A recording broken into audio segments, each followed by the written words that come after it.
just got to practice. You've got to be confident going into it that whatever you do on race day, you've done it a million times before in training. If you haven't, then you're not going to rise to the level of your expectation. You will fall to the level of your preparation.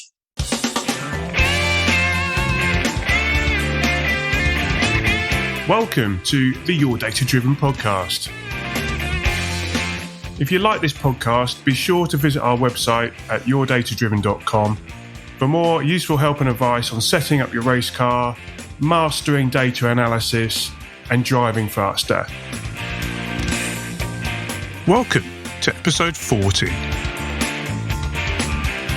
Today I'm joined by elite cyclist Dan Bigham. Dan is not only a multiple track cycling champion and record holder, but he's also a very talented engineer. Currently, Dan works as a performance engineer under Sir David Brailsford at the INEOS cycling team. In the past, he's not only been an aerodynamics engineer for Mercedes Formula One, he's even worked for me. In this episode, we explore what it takes to win in cycling and how you can apply that to your own motorsports. There are more parallels between motorsports and cycling than you might think. It was a real pleasure to catch up with Dan again, and I really hope you get a lot from the show. So, without further ado, grab your notepad, grab a coffee, sit back, and let's hear what Dan has to say. You may know that at the end of season 1, I wrote the Motorsports Playbook, a summary distilling the first 20 shows into nuggets of wisdom. I made the notes so that you don't have to. If you've not got it yet, go and grab yourself a copy from the website. So welcome, Dan. Thank you for having me today. It's been a little while, but it's good to catch up. Look, thank you so much for taking the time. Dan has a particularly interesting background that I'm sure you will get the chance to explain now, or you will get the chance to explain when I ask you. We have actually worked together in the past, and I thought it'd be really interesting to get Dan on the show to help people listening with their racing and with their motorsports. So your background, I think, is a little bit as an engineer from a motorsports world, but also now in the world of cycling. And so I thought, well, we'll get you on. We'll see how those two compare, see what we can learn from basically cycling and from motorsports. And then, work towards one or two takeaways for people listening that they might think, actually, I haven't really thought about racing or my track day or my motorsport activity. I hadn't thought of approaching it in that way. But if we did, I'd either be faster or get more enjoyment. So how does that sound? Sounds good to me. Brilliant. Okay, well, Dan, tell us a bit about you. Who are you? What are you up to? Who am I now? I'm probably a little bit different than I was 10 years ago. Right now, I am an elite cyclist and also a professional performance engineer for a men's World Tour cycling team, INEOS Grenadiers, who people may also previously known as Team Sky, who obviously have won a few big races over the years. But yeah, I kind of spin both plates. I'm on both sides of the fence. I try and ride my bike fast, and I try and help other people ride their bikes fast. But my background is much closer to, I guess, a lot of the listeners here. So I studied motorsport engineering. I did my undergrad and my master's at Oxford Brookes. I worked in Formula One at Mercedes AMG Petronas in the aerodynamics department back in 2012, 2013. So a decade ago, which is quite scary to think it's been that long. And yeah, I've obviously worked with yourself, Samir. I think you were one of the guys who turned me to sport rather than to motorsport, and how that everything you learn in engineering and in motorsport can be applied, and probably with much greater effect in the world of sport. It's such an open environment that, or at least right now, it's this turn. It's like people have started to understand that physics actually does apply, and that there's a huge amount that you can learn with very, very simple processes, that it doesn't take a lot to make a big difference in sport once you understand what's actually happening. And just historically, that especially in cycling, people haven't quite considered the laws of physics and quite what's happening. And once you do that, and once you just take a sort of generally pragmatic, progressive approach to any sport, really, you can have some really impactful differences, or it can be massive impact at some levels. I think some of the things we've done, I set up my own track cycling team. I've competed at World Cups and World Championships. Yeah, we've won some stuff. We've ruffled some feathers and had some good fun on the way as well. So people can't see this, but you're smiling when you say that, which is absolutely fantastic because there's a lot to unpack. But I think the main thing there was touched on was the physics, and a lot of people are intimidated by it. To be honest, they may have not had the best experience at school, and yet we're doing a hobby, be it cycling or motorsports, that has a huge physics component in the sense of you're limited by tyres and aerodynamics and engine power and all this sort of stuff. So it gets very much into that kind of engineering, physicsy world. But how you mentioned there about making some of things some simple things. So what do you mean by that? I think it's basically taking apart whatever your event is and trying to just distill it down into those kind of first principles things.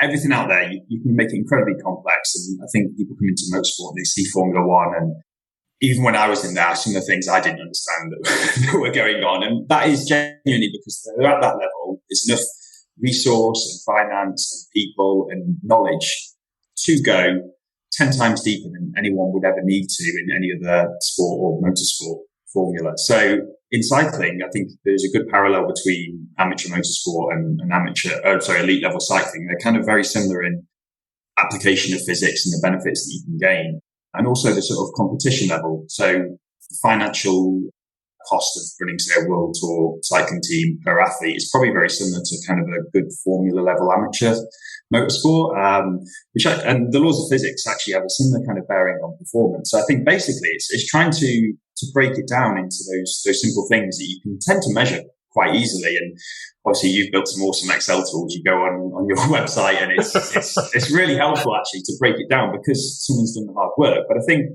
what that means is just trying to educate yourself on those important things. In cycling, we can now distill things down, measure your mass, measure your drivetrain efficiency, your roll resistance coefficient, and your aerodynamic drag coefficient. And they're pretty much the four things that matter. And there's a lot written out there, and it's not super in depth. We're talking kind of GCSE, maybe towards ASA level maths and physics. It's not crazy. You're not having to go out there and do a load of calculus or even beyond that.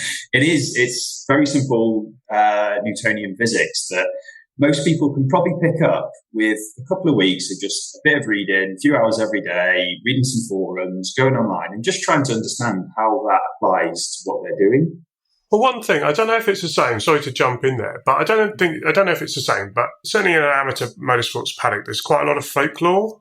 And actually, if I'm honest with you, in a professional paddock as well, there's a lot of folklore and sort of we've done it this way and this is what works. And sort of broad statements like that that often have merit, to be honest. They often have some merit. So I'm thinking about, tyre pressures or corner weighting of your car or these kind of things where there's kind of rules of thumb that pretty much work, but they're not based necessarily on everyone understanding those first principles that you say. So is there something similar in cycling and that kind of folklore bit?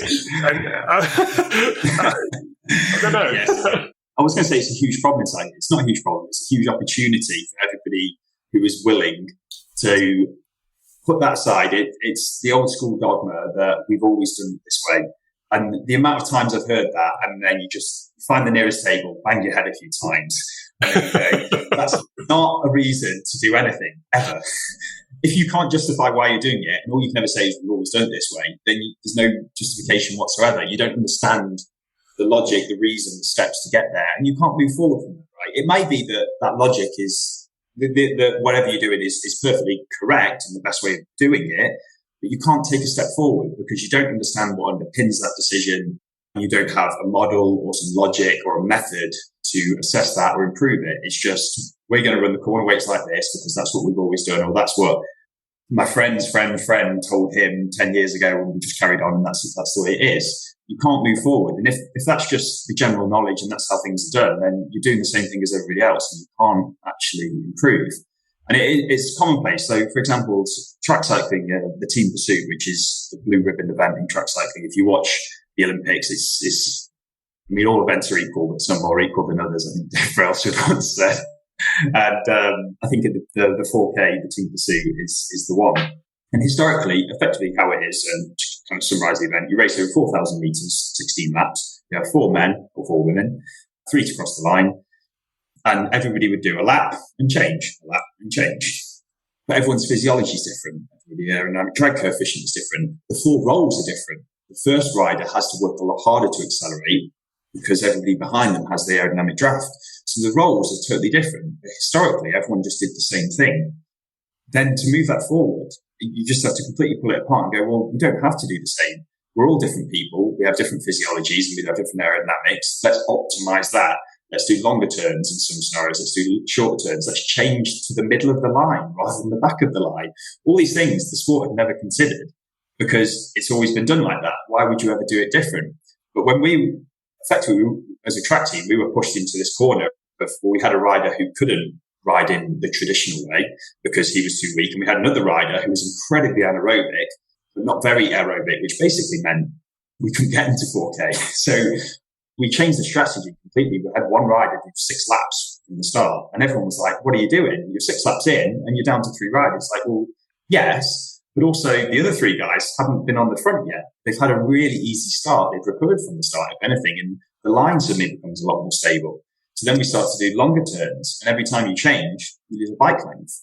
So if we change half as many times, if they do 10 changes and we do 5, then suddenly we're 5 bike lengths ahead for no extra effort. And all these kind of thoughts we just went through, and all it took was to take a step back, understand the demands of the event, put a bit of a model together, and ask those questions of the model. And I think it's the same in motorsport. Instead of just going, we've done it like this, actually take a step back and understand what you're trying to achieve, how you can try and model that.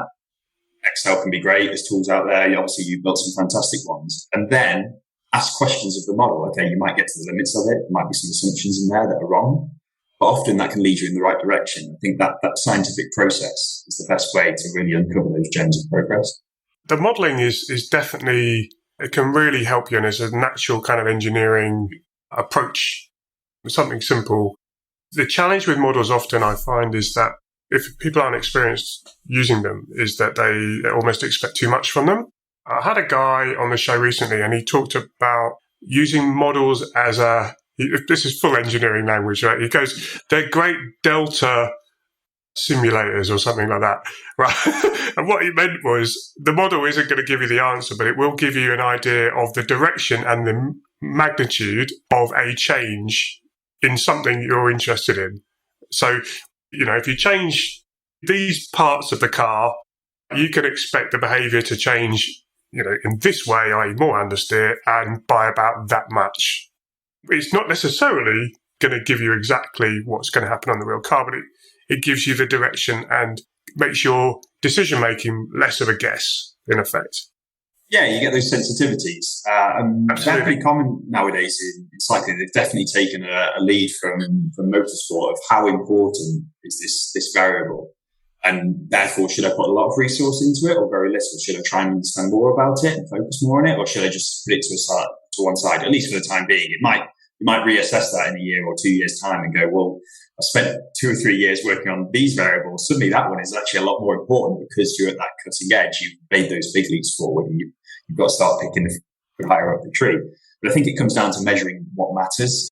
If you measure everything, then you sort of get paralysis by analysis. You've got so many different variables. You don't know what to focus on. And it's just distilling that down to the things that, one, matter, and two, you can actually do something about. I mean, there could be something incredibly sensitive, but for you personally, it's unachievable to work on, whether it could be the aerodynamics and you can't access the wind tunnel as a driver. You might have to take a step back and then think a bit more. Actually, well, I know it's important. How can I go about improving this without the normal method? And for example, with us in track cycling, we're much the same. We couldn't access the wind tunnel our first season. We didn't have the finances. We ran a track cycling team of £15,000 and we did 7 international races.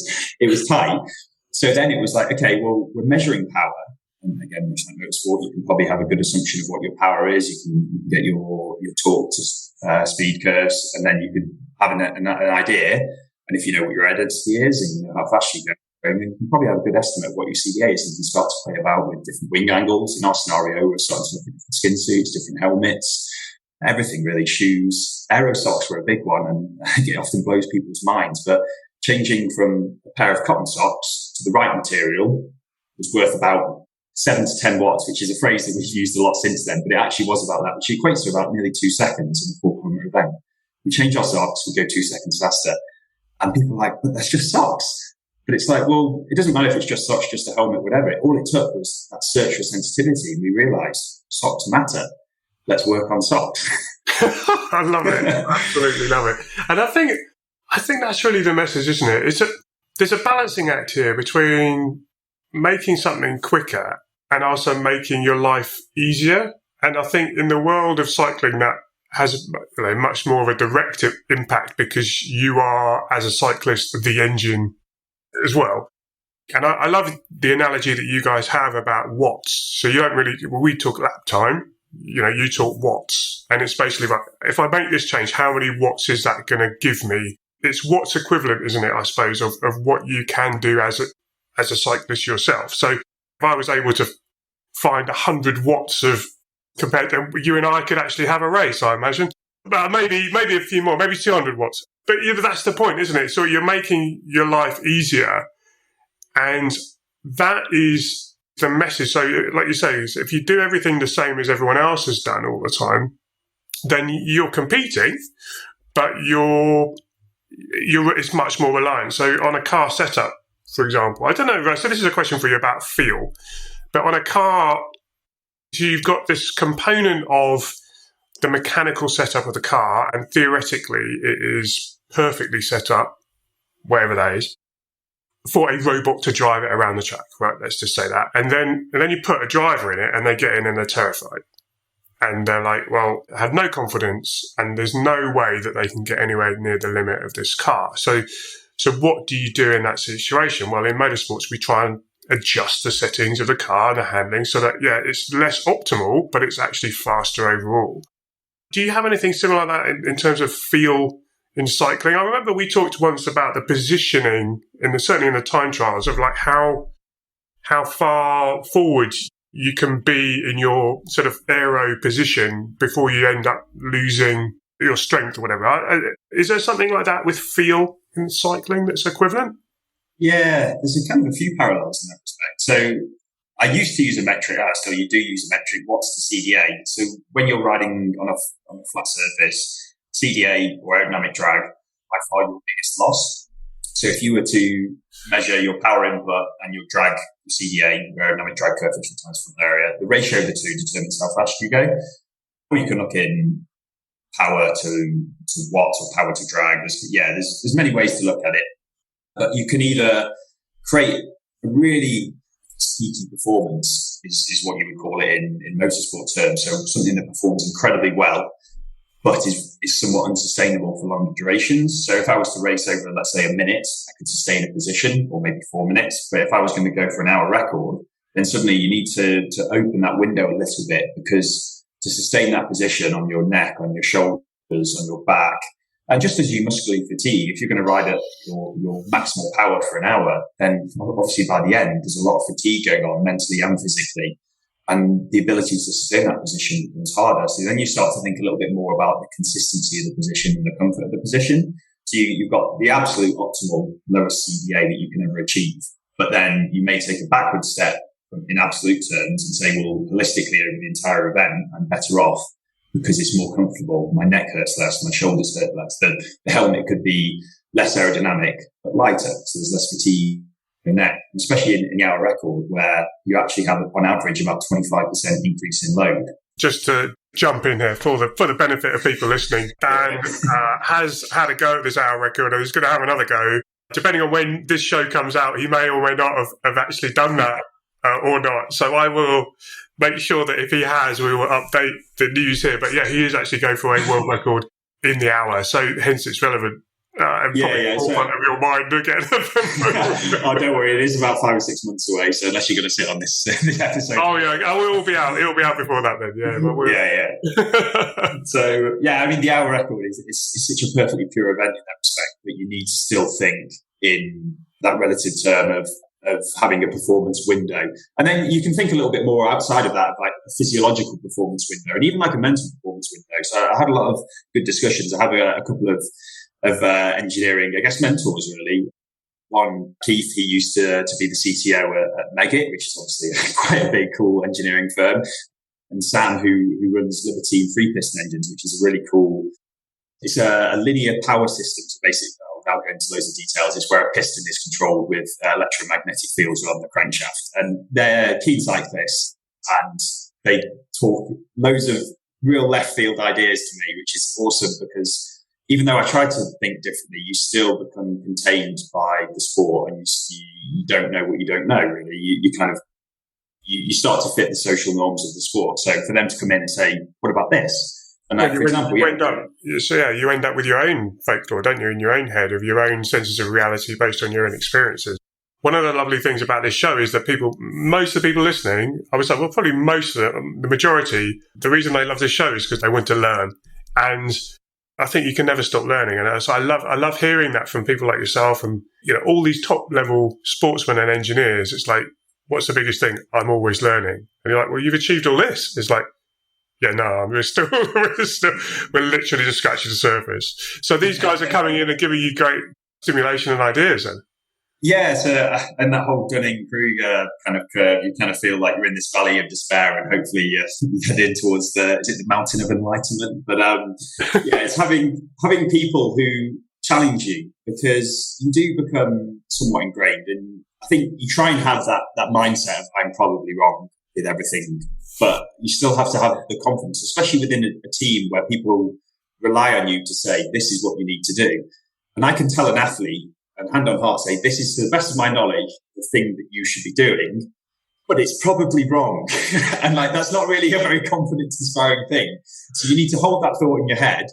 But from a perception thing, especially around competition, you need to really wear your heart on your sleeve and be adamant that this is the way they need to do things, because their confidence in how they execute is heavily grounded in what you tell them. Like, you need to take this corner in this way and ride this helmet and use this gearing and pace it this way. And yeah, I believe that the things we're doing it to the best of our ability, the best of our knowledge, but it doesn't mean it's in 100 years' time you'll look back and go, you were so far off the mark. If only you knew this, and if only you knew that. And it takes people like Sam and Keith to sit down and say, what about this? And Keith and Sam both floated this idea of the performance window from a physiological perspective. So how can I prepare for an hour record and make sure that my physiology window is as high as it can be, and I'm in that window as much as likely that I'm going to be in that window for that day. And what does that look like? And it actually took looking back historically at my preparation into events to say, well,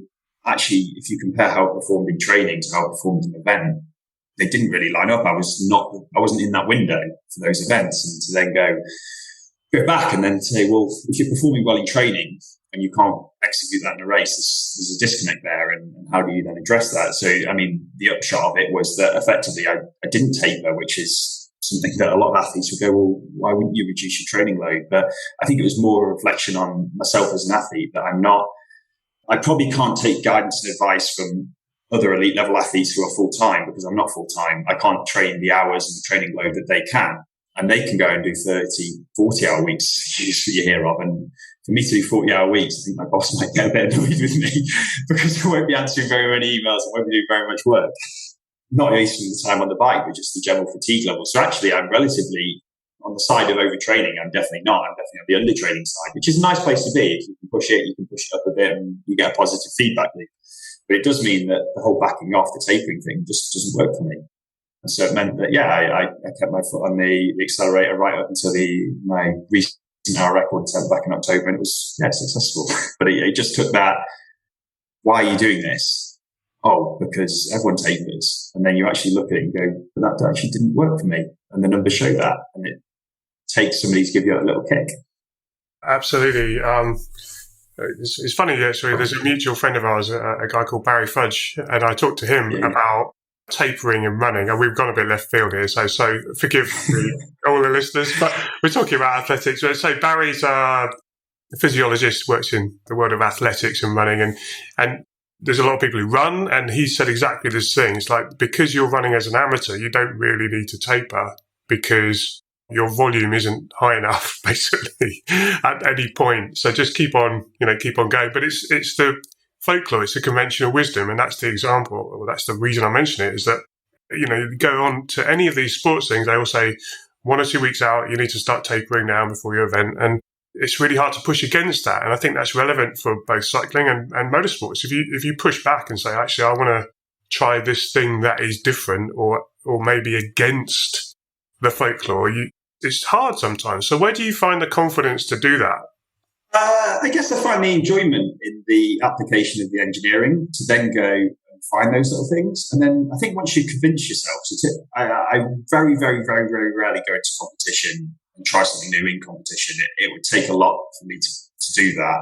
I try and find the belief in training. So whether that's a strategy from a team pursuit or whether that's a piece of equipment or whatever, if I haven't tried it in training and I'm not confident in the gains, then I'm not really that person's dice roll anymore. I think 3 or 4 years ago, I probably would have been, because it was a case of why not? You think it might be faster, but when you get burned, you learn that lesson. And I think once you're doing it in training, to go and do it in competition, it's repeating, right? And I think that's one thing that I've always looked for, even in if you're scouting an athlete, if someone's done something really incredible, even if they've only done it once, then they can probably do it again. You've just got to find what worked. And to then go into a competition and to execute is okay, there's a crowd there and maybe some TV and some journalists, but at the end of the day, it's the same old thing as a training day.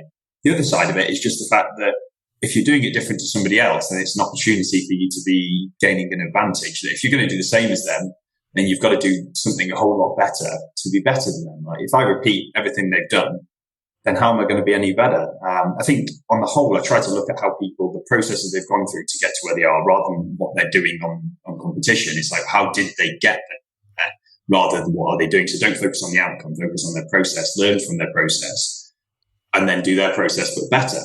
Have your own ideas, have your own sort of tweak on that, whether that's measuring something different, whether that ties in with your own physiology and doing something a little bit unique, but at least look at the process that got them there, rather than just going, well, they run this tire or they have this helmet or they drive in this specific way, I'm going to do the same. But you don't know the logic that underpins it. Whereas if you know the process that they went through to get there, you can do the same process. You could get with a totally different result because your car's different, your physiology is different, your training availability is different, whatever it might be.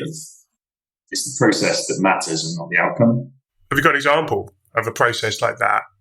And then the second question that may or may not be connected is you highlighted there about training, making the distinction between training and a race event. And for me, that sort of, there's a physiology bit about, or a psychology bit about nerves and how that affects performance and managing nerves. I think, people, they go on a practice day and they're not nervous at all, and then it gets to a race day and they're literally doing exactly the same thing in the same car on the same track, and they're terrified, or not terrified, but they're really nervous, and they do things that they wouldn't have done on the test day. So, what example of process have you got, and how do you manage your nerves? I mean, I have nerves, but not to probably the same degree as some of my teammates have had, and we try to structure specific race replication days where we go through the exact same motions, and that especially if you have more than 4 riders and you're trying to pick a rider to enter for a race, then the pressure does come on, and they're really, really good just to go through those motions, to go through those nerves, to go and execute and to understand how that works. But then going into competition, it's understanding different people's mindsets and what helps them to relax and how we can kind of ease those nerves. So, for example, Johnny, who was our man too, he's bipolar. He can be on absolute cloud 9, and it's scary at times, like what it can be like in that respect. But it can be really good for morale because he cracks jokes and he keeps it lighthearted right up to the moment that you're going up. And I'm totally cool with that.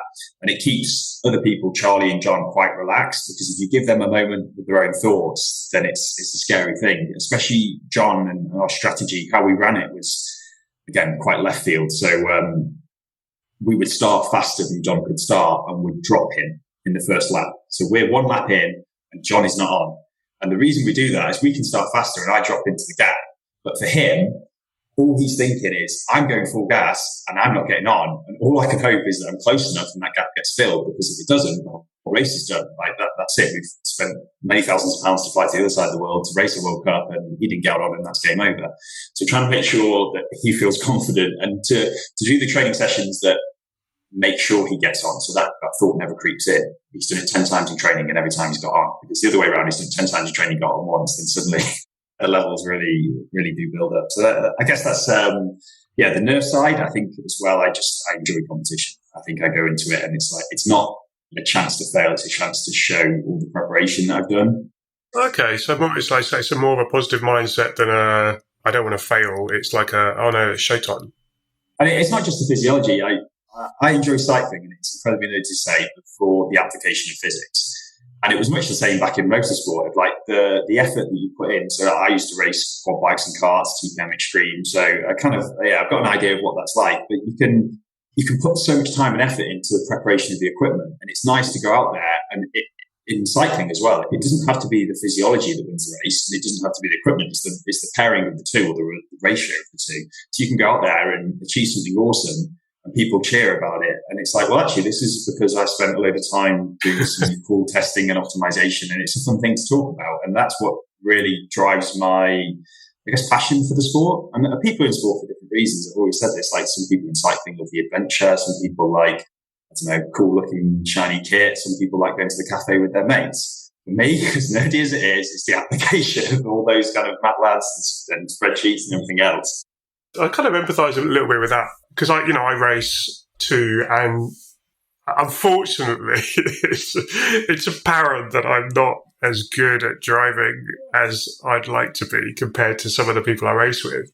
I'm okay, but it's like, you look at other people who are doing driving, you think, okay, yeah, they're better, but it's like, it's not to give up. It's just a case of, well, what can I do to make my life easier so that I can actually compete more readily with those people?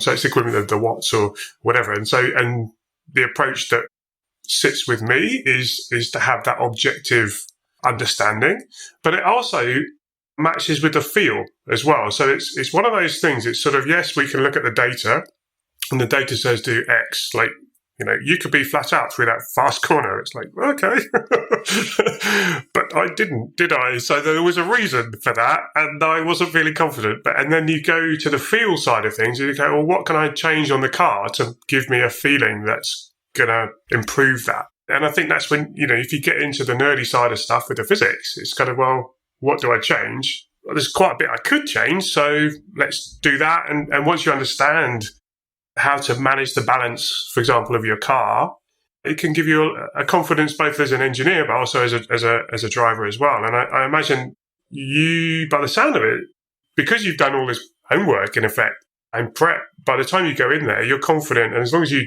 lay down the ride that you anticipate you want to do, you'll be happy wherever you come. I mean, you can't control who else turns up, can you? Yeah, you definitely need to place your value as an athlete in how you execute and not on the outcome. If I crossed the line, I've been like, I railed every corner, I held my position, hit all my power targets, all the segments. What more could I have done? I could finish last. And it's like, that was the best that I had on that day, and there's nothing more to it. If you cross the line, you're like, okay, I didn't rail that corner, I had a few beers last week, and whatever else it might be, then that's on you, and that's your problem. It's something that you need to work on, and it's just an area for improvement. And I think, execution is a big one. I guess you just got to practice. You've got to be confident going into it that whatever you do on race day is you've done it a million times before in training. If you haven't, then you're not going to rise to the level of your expectation. You will fall to the level of your preparation. Oh, I like that. That's a good one. So I've got a question for you about coaching. You sort of touched on it a little bit there. I thought, I wonder, have you done any coaching? Because you're talking about team morale, and that sounds like a kind of coaching angle there. Or do you have a separate coach? So I do have a separate coach for a number of reasons. That it means, at least on the physiology side, where I understand a reasonable amount, but I couldn't sit and tell you about like cell signaling pathways or any of that stuff. I'm not a physiologist by trade. I just read a few papers here and there and have a loose idea of what goes on. I definitely revert to speaking to the smart people on that stuff when it matters, and having a coach who understands that. But also, you can offload that whole process, because from a physiology perspective, it's a hard thing to develop, and to somebody else have a plan that you trust, but don't have to micromanage. You just get told, today you're doing this and tomorrow you're doing that, and make sure that you eat this and eat that and sleep well and everything else. Then you can actually just forget about it and focus on, at least in my respect, the stuff that's more enjoyable, the engineering stuff. So I don't feel I'd be a fantastic coach in the physiology sense, but I feel that from a kind of team management, team morale and planning of an event, I think I really do enjoy that. And I've had some really good experiences. So, I mean, a good example of that would be the Canyon SRAM Women's World Tour team. So they approached me in early 2018, where they'd effectively had this gradual decrement from winning the World Team Time Trial Championships through to, I think they were like 5th or 6th back in 2017. And the team manager, a guy called Ronnie Lauka, who in fact, he just followed what we'd done on the track and was like, I like this. I'm going to ask them, see if they're keen to help out. And effectively, it was the final year of Team Time Trial being what's known as a trade team thing. So instead of it being, your kind of your Team Skies and your Jumbo Vismas, it was going to be a national team thing going forward. So you'd represent your nation rather than your trade team. So they wanted to go out on a high. So he approached me and said, we want to win. What's it going to take? And I had about 6 months and kind of a lot of autonomy to just plan training sessions as team, track aero tests, equipment, and then the actual execution itself. So I went out to Austria and spent about a week beforehand with the team. I was actually riding in the team, which was a completely alien thought, where why don't you just sit in the car? It's like, well, I don't know if someone's kicking through from the car, if they're hitting the front and just giving a bit too much too early. I can feel the change in pace. I can feel where the wind's coming from. I can feel who looks strong, who doesn't, who's cornering well, who's braking well by being in the team. So that was kind of a bit left field, but actually coaching the team through, and it was a hard one. I'm very used to the dynamics of a male team and a female team and their kind of social dynamics, the hierarchy and how they interact is very different. And to make them open up and to accept criticism, because they were very worried that criticism would be taken as kind of bitchiness. And that was a hard thing to break those barriers down. But I literally would sit down after every session every day and I'd be like, I want a positive thing and a negative thing about you and about the team. And I don't care if you end up pointing fingers, because we need to address these things. If we want to win, then you need to all open up and we need to have a collective goal here. And it was hard. I struggled with it, at least at first, but they bought into the process. Where did you get that approach from? It kind of felt natural. I don't think there was something that really pushed me to do that. I think, I can't pinpoint out one specific thing. I think it's something that naturally I've tried to do, that people need to accept where their flaws are, and that you can't hide away from them if you're in a high performance environment. You need to take them head on, because you just kick them down the street and they'll get worse and worse and worse. And especially when you're closing in on such a high level event where it's all riding. Either you sort them, you look at them straight on and say, this is a problem and we need to sort it, or that problem is going to manifest itself on the race day and you're going to go, I should have brought it up. But instead of me bringing it up, they bring it up, and it was seen as like an internal thing rather than me going, and this wasn't right and this was wrong and we need to do this better. Like, you tell me what you felt, and okay, I'm directing it. Of course, I've seen it, I felt it. I can kind of tell where the flaws were, but it wasn't coming from me, it was from them. They would have to critically assess themselves and say, well, actually, you're right. I do remember that corner. I do remember my line was a bit wrong, or I went too hard on the climb. And the numbers do say so, but it just took me to give them a little kick and a little nudge. Well, so the interesting thing mention about that is because coaching is a strange topic in motorsport, in my humble opinion, because from what I've seen anyway, it's very much like instructing. Yeah, so it's the first bit of what you were saying, which is, I've seen you do this, then this wrong. You need to change it and do that. And then that's the end of the conversation. Whereas what you're talking about is more of this kind of coaching approach, maybe, in the sense of like, well, how do you see yourself of what's going on? And then how do I guide you through that thought process so that you get to a positive outcome and either agree with you or disagree with you? Like, you might be overcritical. You might be like being too hard on yourself, or you might be too easy on yourself. And that's almost your role. You drop into that sort of guidance piece rather than, I can see all of these things that are going on, but where do you see yourself? And the definition of coaching is something, it's a funny one. You ask 10 people what's a coach, and they will all give you a different definition, particularly in racing. But the question is, it's becoming more prevalent to have a coach. And in fact, I do a bit of coaching now, which I love actually. But the question is, what makes a coach? Or people ask me, so to me, I'm thinking about getting some coaching. What do I look for in a coach? And it's a bit difficult, because if you are coaching, just take that step back and ask the questions takes confidence in a way, because people are expecting the instructional, like, brake later here, turn in there, do this, do this, do this. Whereas actually what's more effective, I think what you're saying is if it comes much more and you're almost teaching the driver or teaching the cyclist to assess themselves, because in my experience, it helps to remember it in the moment rather than in the pits. So, and if it comes from the driver or the rider, they've thought about it and they've come to that conclusion. And I think exactly as you just said, that's what a coach is. It's not an instructor. And I've seen a lot of coaches that are just ex-drivers or ex-riders who've come into the sport and they say, I used to do it like this, you're going to do it this way. Yeah. Rather than... Or what happens quite often in racing is that they'll get an instructor or they'll coach him for the weekend and they'll set a reference lap in your car that will be quicker than you go. And it's like, well, I can drive your car quicker, so you listen to me. It's not a good hierarchy as well to have. Yeah, it's a bit dominating. And I don't think it's good for that relationship. I think you need a coach who encourages you to find the best way yourself. And yeah, they probably can see it and they probably could tell you this is what you need to do. But it's not a productive way, at least long term. You're not going to improve as an athlete if you're just getting metaphorically fed that fish. You need to be taught how to fish. To have that coach teaching you how to fish is the best way forward. I think that's what I always try to do. And yeah, Dave Brailsford, obviously one of my bosses, and there's kind of a few up there, said exactly the same, that he struggled previously where he used to see something going wrong and he used the metaphor of somebody playing a violin. He'd run in and he'd grab the violin and he'd play it for a bit and then give it back.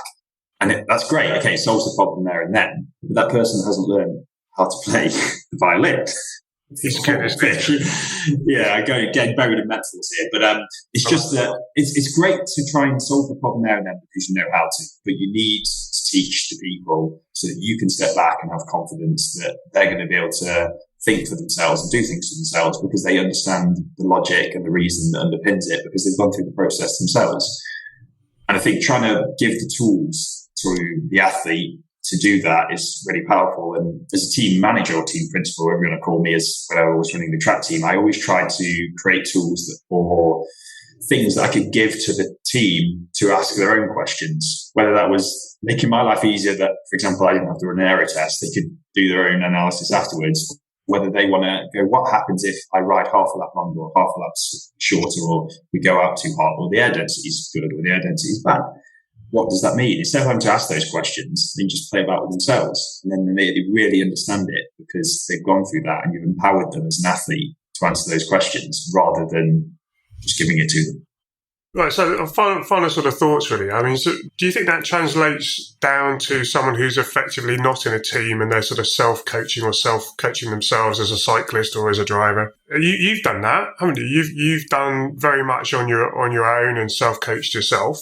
How do you think people can approach that? Because it's all about you, like you're almost wearing different hats, aren't you? You're sort of trying to get yourself to talk about something and self-analyze, but equally, do you keep a journal, or is it just all of the data, or is it in your mind? Or how have you approached that sort of self-coaching bit?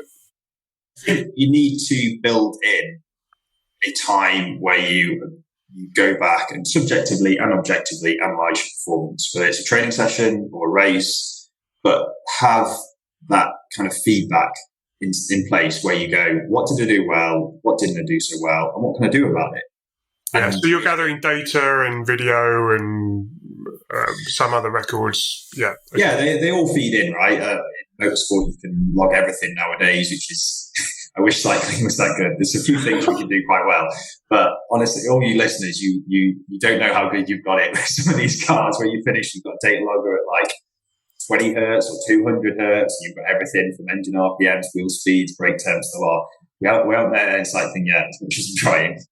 Yeah, that all kind of feeds in to kind of guide the understanding of those things. But you could finish and say, okay, well, I locked up here and I braked too early there and I turned in too late or I turned in too early or I tried to overtake on the wrong side. But it just like sit down, write it down, and then you've got a note of it. And it might be that you never look at it again, but at least you've downloaded it and you've thought about it and it's in your head, because you always sit there worrying, how can I be better? But if you haven't bothered to actually take stock while it's still hot, while it's still in your mind, while it's fresh, then you're going to forget half those things, and then you'll never action them before the next one. You'll make the mistake again. Whereas at least learn from the mistake, or put a system. It doesn't have to be much. Yeah, write it down. Take 10 minutes after each time, 5-10 minutes. And it's great in cycling where you finish an effort, you upload it, automatically uploads to the cloud. You go on your Training Peaks app, and it says, "How did that feel?" You want to write a comment. A couple of seconds, job done. Yeah, you might not look at it again, but at least you've thought. Yeah, well, you say that motorsports have got it easy, but we don't have that. And I think that would be really quite good. The data's there, but it's logged on an SD card hidden in the bowels of the car, and data's a bit of a faff, and the video's over here, and, it's all got to go on the laptop and then be uploaded to somewhere or not. You know what I mean? And there's nothing, well, there are systems, but most of them aren't about that. And they're not asking you, how does it feel? And I think that, that very much comes as an extra thing that people have got to take their own notes or track map or something like that and make their own process there. I think, yeah. So in a way, we've got it easy because we've got more data, and in a way, you've got it easy because you've got more of these kind of systems that make it more convenient to sort of do that. I think it's because we're coming at the problem from different sides. You've got that kind of human endeavour to technology spectrum, and some sports, you're sort of running and maybe you're swimming. I mean, obviously you've got the shoes now that kind of moved it more on the technology spectrum, and motorsport, Formula One especially, sits right on the technology end. And cycling likes to think it's more on the human side, but it's definitely not. It's heading more in the technology direction. And yet motorsport is starting to understand the impact of physiology and mental, how that all applies. And maybe we'll meet in the middle and there'll be some crossover of different technology companies working at both sides. Because, I mean, there is a huge amount of crossover. Most World Tour cycling teams have a partner in Formula One. We thankfully have a partnership with Mercedes. So I'll be heading there pretty soon and trying to pick their brains on a few things. And maybe heading back there. Heading back there, yeah. But, I shouldn't talk about contemporary subjects because this is an evergreen show. But they're going to, as a former aero guy, they're going to former Mercedes aero guy and current bike guy, they're going to ask you about porpoising cars and trying to get that managed. Leave us with one or two thoughts that, you think, this is something I see all the time that other people don't seem to do, or they don't have the confidence to do it or whatever. And, I think it would really help people out. So I think have a goal, commit, and literally a handful of goals. Don't have 25 goals. Have a few, bin the rest off, and understand why they matter to you. And then break those goals down. Understand the constituent parts, how you can measure those things, how you can improve those things, how you can build tools around all of that, and put a plan in place to use that and to go through that plan. Don't be afraid of a bit of professional help. Don't be afraid of going out there and searching for some local knowledge, and being ready to kind of change that plan on the fly, learn those lessons, because that's what we're about. It's about learning and progressing and not just execution. You need to move forward. Don't be afraid of change, that kind of thing. And yeah, hopefully by the end of that, you've progressed through and kind of enjoy it. I think that's the main thing. Like, we're all doing this for fun. I'm really glad you said that. I'm really glad you said that about the fun thing, because we're all doing this as a hobby.